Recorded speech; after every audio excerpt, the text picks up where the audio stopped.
La entrevista.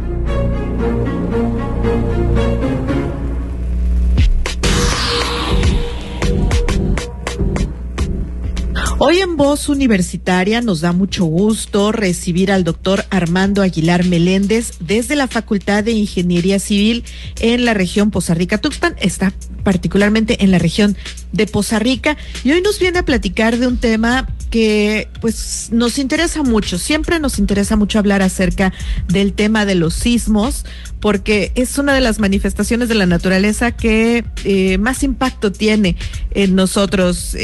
Nos ha obligado a implementar protocolos de protección civil, nos ha obligado a muchas cosas.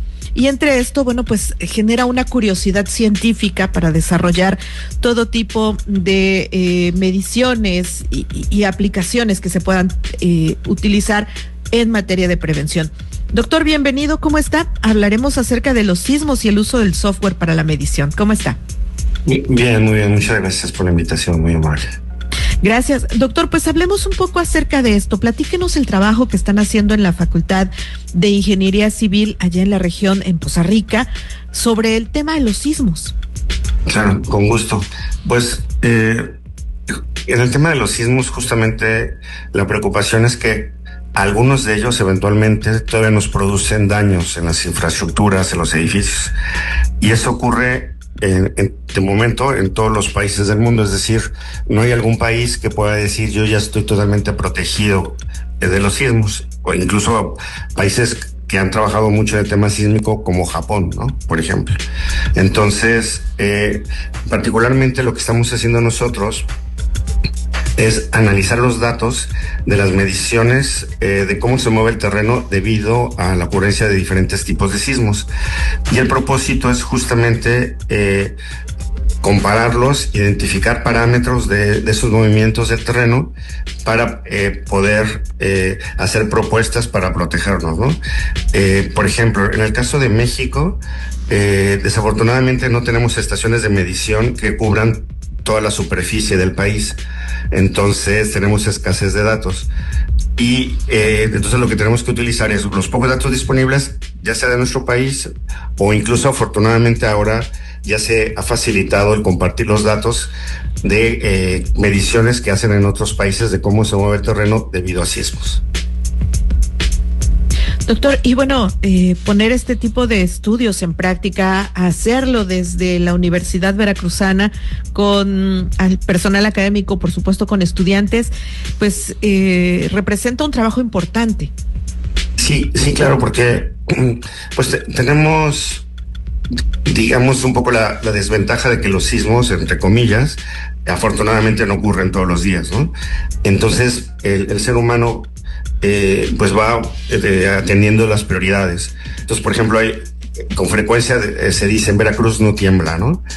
Y hay, exacto, y hay gente como que se lo cree. Y aquí el punto es pues recordar que los sismos pueden ocurrir en muchas partes, incluso fuera del estado de Veracruz, pero las ondas sísmicas viajan y entonces esas pueden llegar a nuestro estado, a muchas ciudades y causarnos daño, que es justo lo que pasa en la Ciudad de México. O sea, sismos que ocurren a 300, 400 kilómetros de distancia, o sea, no se originan en la Ciudad de México, a la Ciudad de México le ocasionan mucho daño eventualmente. Entonces, es parte de lo que queremos destacar. O sea, cada vez se construye más en Veracruz, cada vez las obras son más importantes, cada vez los contenidos son más importantes. Entonces ahora ya no solo se trata de que el edificio no se colapse, sino se trata de que se mantenga en operación. Por ejemplo, los hospitales deben mantenerse en operación durante emergencias, incluyendo justo sismos.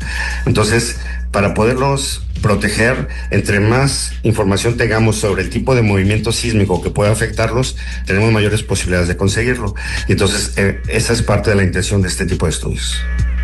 Doctor, y justamente el hecho de que desde una facultad como Ingeniería Civil se haga este tipo de análisis es importante justo para atender todas estas necesidades que tiene el desarrollo de nuevas estructuras. Como dice, hospitales es fundamental que tengan ciertas características para que puedan resistir un sismo, no sé, escala 7, 8, como los que hemos visto en México, pero también que garanticen que las vías de comunicación funcionen, que las presas se mantengan para evitar inundaciones, muchas otras cosas más, que es parte de las necesidades que se tienen ahora de los nuevos sistemas de construcción.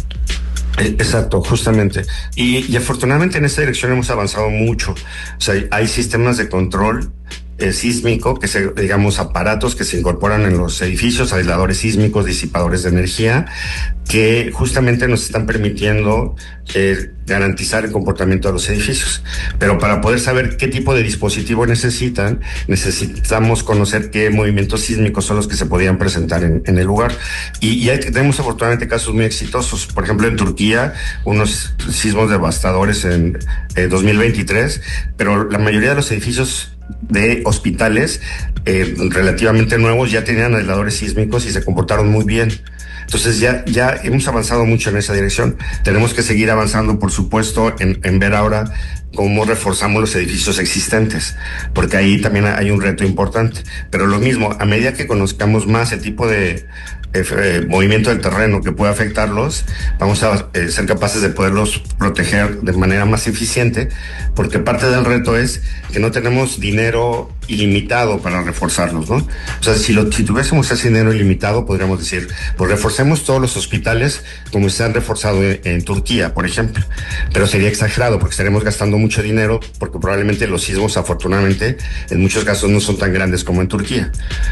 Pero el tema de los recursos es una de las limitaciones que tenemos que cuidar justo para que podamos seguir construyendo y no sea una limitación para que ya no podemos construir porque es muy caro construir, ¿no? Pero pues, garantizando seguridad y servicio de edificaciones. Justo eso, doctor, como dice, es bien interesante el tema de los edificios que ya están y que hay que reforzar, pero también en México tenemos mucho patrimonio histórico en edificios que fueron construidos hace siglos y que interesa conservar, interesa garantizar su estabilidad porque son parte del patrimonio. ¿También es importante analizar estas posibilidades? Sí, claro, sí, exacto. Justamente la sociedad suele definir qué está dispuesta a permitir y qué no, ¿no? Y como bien menciona usted, pues queremos conservar nuestro patrimonio y la idea es conservarlo en la medida de lo posible, de lo más intacto, ¿no? Es decir, mantener su originalidad. No siempre se puede, o sea, hay países por ejemplo, Turquía, ¿no? Tienen también edificios muy importantes, históricos, y han tenido, pues, que incluir elementos que digamos, bajo cierta perspectiva o bajo cierta imagen, dirían, pues, que los afean, ¿no? Pero hay que decidir qué preferimos, ¿no? O sea, es decir, cuál es la seguridad mínima que podemos ponerle a los edificios, sobre todo para garantizar que no se colapsen, porque eso es lo que tampoco queremos, ¿no? O sea, no queremos perderlos. Entonces, sí, siempre hay un tema de decisión, ¿no? O sea, es decir, a veces hay que sacrificar algunos aspectos, pero ganamos en otros, ¿no?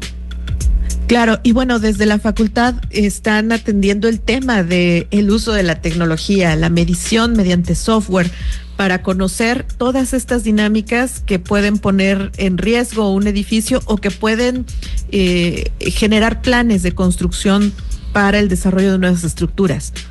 Exacto, esa es otra parte importante, creo yo, que es una fortaleza de nuestra universidad. O sea, que los jóvenes vean que al interior de nuestras facultades estamos produciendo artículos científicos, que estamos produciendo software, para que ellos vean, pues, que no es algo imposible para ellos, ¿no?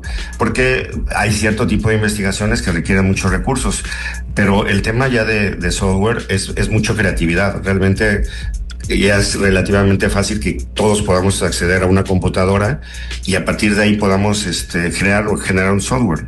Y entonces eso es lo que estamos haciendo aquí. Desarrollamos un software estamos actualizando un software que hicimos en colaboración con la Universidad Politécnica de Cataluña, justo para analizar registros sísmicos, que es analizar los datos de aceleraciones que se graban para poder, obtener los gráficos tipo electrocardiogramas y ya después a partir de ahí calcular diversos parámetros de interés ingenieril. Por ejemplo, estimar si esas aceleraciones tenían un gran potencial de daño para afectar edificios o no, por ejemplo. Doctor, y bueno, ¿cómo trabajan los estudiantes con este tipo de proyectos, con este software? ¿Qué tanto se interesan en participar en investigaciones como estas?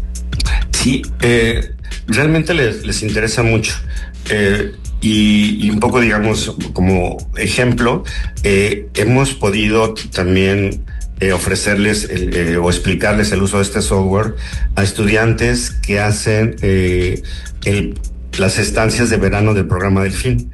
Y ahí justamente pues son estudiantes de países en los que también se presentan sismos que suelen interesarse.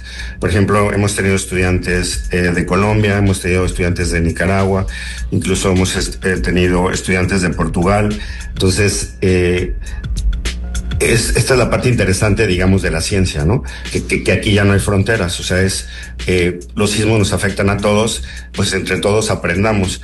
Y entonces es muy interesante porque hemos podido, ellos han podido darse cuenta, pues que la disponibilidad de datos es variable, es decir, hay países que sí, además de generar los datos con sus estaciones, los están haciendo públicos fácilmente a través de las páginas web, otros en que sí puede uno acceder a datos, pero es un poquito más complicado, o sea, ya hay la barrera porque tiene que enviarles uno un correo en inglés para pedirles que nos compartan datos, y con frecuencia se accede a que nos faciliten los datos, pero ya no es tan rápido, ¿no? Y entonces, y más en el caso del fenómeno sísmico, lo ideal sería que tuviéramos datos de los últimos 5,000 años, digamos, ¿no?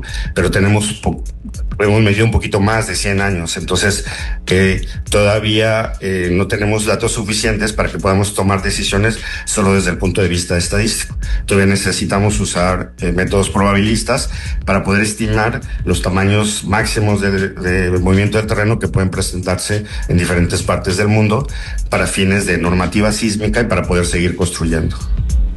Bien, y pues desde la Facultad de Ingeniería en la región de Poza Rica, pues están trabajando justamente en este software y en estas mediciones y en analizar toda esta información. Sí, exacto. Y también estamos trabajando en divulgarlo. En el año 2000, si no me equivoco, 24, fue el Congreso Mundial de Ingeniería Sísmica, que se desarrolla cada 4 años. En esta ocasión fue en Milán, en Italia, y estudiantes de la maestría en Ciencias de la Ingeniería, que justamente su proyecto principal fue el análisis de registros sísmicos, en este caso de Turquía, pudieron asistir al Congreso y a presentar una ponencia de los principales resultados que ellos generaron. Entonces sí, hemos conseguido motivar a los estudiantes para que hagan investigaciones en esta dirección y sobre todo también para que sean conscientes de la importancia de divulgarlo. O sea, también cada 2 años que se realiza el Congreso Nacional de Ingeniería Sísmica, nuestros estudiantes suelen asistir, por supuesto, de diferentes generaciones, pero suelen asistir a presentar los resultados de las investigaciones. Perfecto. Doctor, le agradecemos mucho que nos haya acompañado en Voz Universitaria para platicar acerca de esto. No, al contrario, a ustedes, muchas gracias por ayudarnos a destacar la importancia del fenómeno sísmico. Perfecto, muchísimas gracias. Le agradecemos al doctor Armando Aguilar desde la Facultad de Ingeniería Civil en Poza Rica. Vamos a hacer una breve pausa en Voz Universitaria y regresamos con más información.